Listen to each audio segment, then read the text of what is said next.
Reality से थोड़ा दूर मेरी बनाई हुई कहानियों की दुनिया में आपका स्वागत है। मैं हूं आपकी स्टोरी टेलर और आज मैं आपके लिए लाई हूं एक ऐसी कहानी जो आपने पहले कभी नहीं सुनी होगी।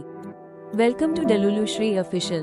पर कहानी शुरू करने से पहले अगर आपको मेरी इमेजिनेशन पसंद आती है तो वीडियो को एक लाइक जरूर देना और नीचे कमेंट करके बताना कि आपको किस तरह की स्टोरी सबसे ज्यादा पसंद है। चलिए डूबते हैं आज की इस अनोखी दास्तां में। All content of this video/series Flowerleaf, including its story, script, dialogues, characters, names, locations, visuals, and events, is original and the intellectual property of the YouTube channel Dalulu Shri. All characters, places, and incidents portrayed are entirely fictional, created solely for entertainment purposes. Any resemblance to any real person, living or dead, or to any actual place, organization, or event is purely coincidental and unintentional, and we sincerely apologize for any such resemblance. Any unauthorized copying, reproduction, re-uploading, editing, distribution, or use of this content in whole or in part without prior written permission is strictly prohibited and may result in copyright claims, content takedown, and legal action. Copyright Dalulu Shri, all rights reserved.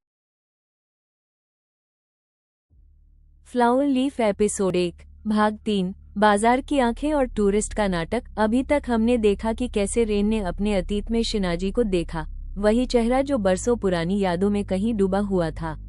लेकिन आखिर कौन है ये शिनाजी, और गांव में दिखने वाले वो अजीब साए किसका इंतजार कर रहे हैं? क्या रेन अनसाइयों के पीछे का सच जान पाएगा या वो खुद उनमें कहीं खो जाएगा? ए फ्लैट देखिए आगे। बाजार की आंखें। सुबह के 9 बजे थे। सूरज की तेज रोशनी बेलार गांव के छोटे धूल भरे बाजार पर पड़ रही थी। बाजार में सब्जियों के ठेले, लकड़ी के सामान और स्थानीय लोगों की भीड़ थी। शेटो और बुबाल साधारण ट्रैकसूट और चश्मे पहने बाजार की भीड़ में चुपचाप आगे बढ़ रहे थे। उनकी चाल धीमी थी, लेकिन उनकी आंखें हर चेहरे और हर गली को स्कैन कर रही थी। शेटो एक ठेले पर रुका और कुछ आलू उठाता रहा। उसने धीमी आवाज में बुबाल से कहा, यहाँ की शांति ऊपरी है बुबाल, नीचे बहुत कुछ चल रहा है। बुबाल ने सामान नहीं देखा, सिर्फ चारों ओर देखा। मैंने एक आदमी देखा शेटो, वो हमें घूर रहा था। स्थानीय नहीं लगता, शेटो ने आलू वापस रखते हुए कहा। अभी प्रतिक्रिया मत दो, उन्हें लगने दो कि हम अजीब शहरी पर्यटक हैं। टूरिस्ट का नाटक।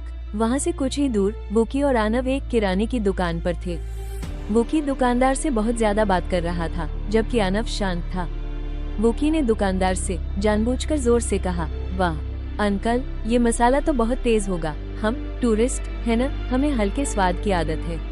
आप ही बताओ, पहाड़ों पर इतने तीखे मसाले क्यों खाते हैं? दुकानदार हंसते हुए बोला, तुम लोग शहर के हो, तुम्हें क्या पता, पहाड़ का खाना ही ऐसा होता है बेटा। आनव किनारे खड़ा था। उसने एक पुराना नक्शा खोला, पर उसकी नजरें लगातार बाजार के लोगों पर थी। उसने ध्यान दिया कि एक लड़का, वल्चर सिंडिकेट का आदमी, उन्हें घूर रहा था।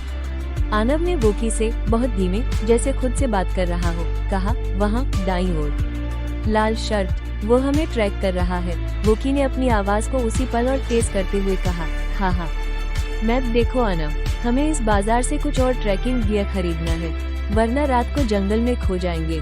बुकी जानबूझकर जोर से हंस पड़ा, जिससे लाल शर्ट वाला आदमी आश्वस्त हो जाए कि ये केवल नादान पर्यटक हैं। शिनाजी की एंट्री तभी। बाजार के संकरे रास्ते पर शिनाजी अपनी पुरानी पैडल वाली साइकिल पर तेजी से आ रही थी। साइकिल पर दोनों तरफ छोटे छोटे पार्सल और एक टोकरी लदी हुई थी। उसके चेहरे पर एक चंचल मुस्कान थी। शिनाजी ने जल्दबाजी में एक मोड़ लिया और उसकी साइकिल वोकी से टकराने ही वाली थी। वोकी तेजी से कूदकर पीछे हटा, लेकिन शिनाजी और उसकी साइकिल गिर गए। जोरदार स्क्रीच की आवाज आई और सारे पार्सल और सब्जियां जमीन पर बिखर गए। शिनाजी उठती है, पहले अपनी दादी के लिए जरूरी दवाइयों के पार्सल को देखती है, फिर डर से वोकी को देखती है। शिनाजी ने डर से कांपते हुए कहा, शिनाजी माफ करना सर, मुझे माफ कर दो, मैंने देखा नहीं, मेरी गलती है। वोकी तुरंत नीचे झुक गया और उसके बिखरे हुए सामान को उठाना शुरू किया। आनव भी चुपचाप मदद करने लगा।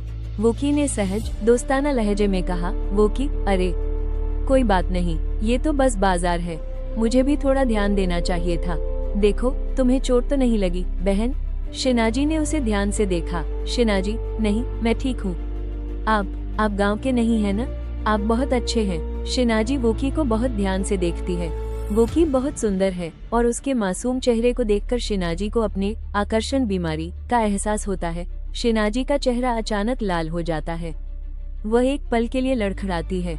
वोकी और आनव उसकी तरफ देखते हैं।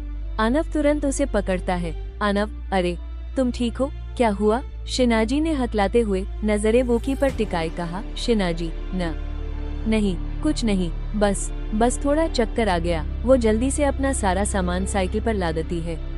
कुछ सामान जिसमें बंद गुप्त लिफाफे हैं वो वोकी की मदद से टोकरी में रखती है।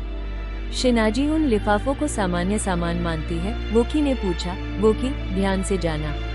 और हाँ, तुम कहाँ जा रही हो? हम थोड़ा ऊपर पहाड़ पर जा रहे हैं। शायद तुम हमें रास्ता बता सकती हो? शिनाजी खुश होकर नजरें चुराते हुए बोली। शिनाजी, हाँ, मैं तो रोज ऊपर जाती हूँ। मेरा घर वहीं जंगल के पास है। मैं तुम्हें गाइड कर सकती हूँ। शिनाजी अपनी साइकिल लेकर तेजी से वहाँ से निकल जाती है, अपने चेहरे को छिपाती हुई। गुप्त संकेत। लाल शर्ट वाला आदमी यह सब दूर से देखता है और अब उसे पक्का यकीन हो जाता है, ये शहर के भोले भाले टूरिस्ट हैं। शेटो, जो दूर से सब देख रहा था, अपनी नजरें वोकी पर केंद्रित करता है। शेटो ने रेडियो पर फुसफुसाते हुए कहा। शेटो, रेडियो कवा एक्टिवेट। वोकी ने कांटेक्ट बना लिया है। ये लड़की शिनाजी, उसका इस्तेमाल किया जा सकता है। प्लानर एक्टिवेट करो। वोकी ने रेडियो पर सहजता से जवाब दिया। वोकी, रेडियो हो गया। शेटो, अब हमें एक गाइड मिल गई है और कुछ गुप्त सामान भी। वोकी मुस्कुराता है। आनव गंभीर बना रहता है। शिनाजी की टोकरी में साधारण सब्जियों के बीच एक सीलबंद छोटा पैकेट था। ये फ्लावर लीफ के लिए पहला गुप्त संदेश था जिसे शिनाजी अनजाने में दुश्मन से चुरा कर लाई थी। लाल शर्ट वाला आदमी दूर खड़ा ये सब देख रहा था। उसे लगा कि ये पर्यटक इतने मूर्ख हैं कि एक गांव की लड़की की मदद करने में लगे हैं। उसने अपने फोन पर मैसेज टाइप किया। टारगेट केवल पर्यटक हैं, कोई खतरा नहीं। दूर खड़े शेटो ने अपनी घड़ी पर एक बटन दबाया। उसके कान में लगे छोटे से उपकरण रेडियो पर वोकी की आवाज आई। वोकी, शेटो, कांटेक्ट बन गया है। गाइड मिल गई है और शायद कुछ ऐसा भी जो हमारे काम आएगा। शेटो ने रेडियो पर फुसफुसाते हुए जवाब दिया। प्लान ए शुरू करो। लड़की का भरोसा जीतो, लेकिन पहचान छिपी रहनी चाहिए। शिनाजी अपनी साइकिल लेकर तेजी से वहां से निकल गई, पर उसकी टोकरी में सब्जियों के नीचे अब एक छोटा सा ट्रैकर छिपा था जिसे वोकी ने बड़ी सफाई से रख दिया था।